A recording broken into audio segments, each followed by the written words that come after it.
Jadi Bangladesh. Tak jadi Malaysia, jadi Bangladesh. Nampak? Dia bercakap Bangladesh. Apa lagi? Nama-nama ejekan Meladesh.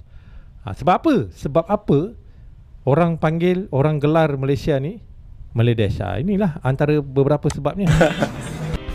Lambakan warga asing di Malaysia bukan sesuatu yang baru lagi. Malah, baru-baru ini Menteri Pelancongan dan Kebudayaan, Datuk Seri Nazri Aziz mengalu-alukan rakyat Bangladesh untuk membuat permohonan dalam program Malaysia Rumah Keduaku. Memang susah lah. Kita cukup lah. Apa, dia orang datang bekerja macam sekarang, kita tak kisahlah bekerja kan. Kalau jadi rakyat Malaysia memang abang tentang lah. Sebab apa dia nak, kena tanya dia lah. Mungkin isteri kedua dia orang Bangladesh, kita tak tahu itu.